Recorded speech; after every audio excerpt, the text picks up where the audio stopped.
Marine Bio. Welcome back to the aquarium, and today we are talking about one of my favorites. This is where Lonsdale and I really come together with love for an extremely excellent invertebrate. This is the giant Pacific octopus.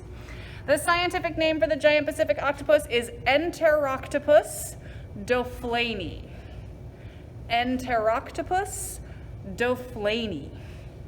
And this is a local species of octopus for us. It's one of the most common. It's also one of the largest. In fact, I think it is the largest octopus species in the entire world, except for that giant octopus that is in all of those Sci-Fi Channel original films.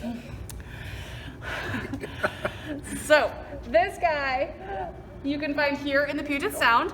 They live in kind of coastal rocky areas, so they're gonna want a spot where they can make a little den, where they can kind of like hide up into little corners, find a spot where they can tuck away. So you're not gonna find them way out in the open ocean. You're gonna find them kind of along like rocky-ish, coastal-ish areas where they can kind of like tuck away, but then pop out to go find themselves some food. They also have a radula, which is the chainsaw for a tongue, like the gumboot chitin does, so that is how they eat. Octopus are pretty famous because they can kind of squish themselves up into super tiny spaces. They are very flexible. Basically, the only part of them that they cannot control the size of is their beak, and their beak is like, it kind of looks like a little parrot's beak. And it's not very big, it's probably only about, that big maybe? Did you say that's right, Lonsdale? Yeah, that's about right. Yeah, something like that, along those lines. Yeah. So these guys are local here in the Puget Sound, but you can actually find them all over. They are the giant Pacific octopus, and they're pretty commonly found around the Pacific Ocean. So all the way from California, all the way up through over Alaska, all the way down through northern Russia to Korea. So all the way kind of in the northern Pacific Ocean, in those rocky coastal areas, is where you would find the giant Pacific octopus. They have kind of a wide range of size, so they can get anywhere from 20 pounds to 100-ish pounds, 120 pounds. So they can get very, very large.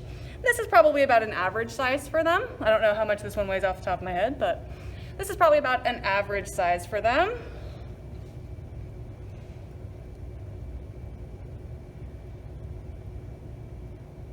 And there was something else I was going to say that I totally forgot.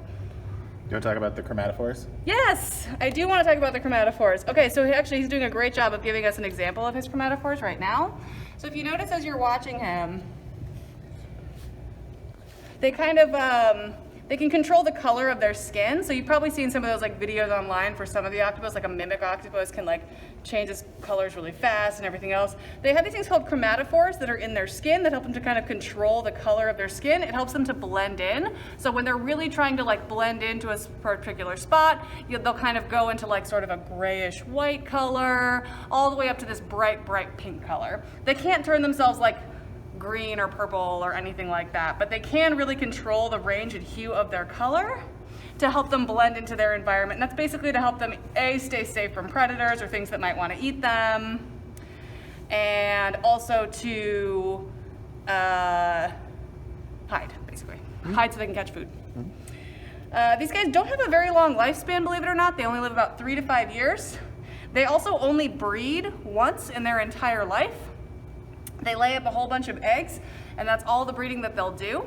So if you've ever been here at the aquarium and you notice sometimes we have an octopus and sometimes we don't, what actually happens is we get these guys from out in the Puget Sound, but when they start to show signs that they might be getting ready to breed or to lay eggs, we go and we re-release them back into the Puget Sound because we want to make sure that the sound is full of octopus for a long time to come.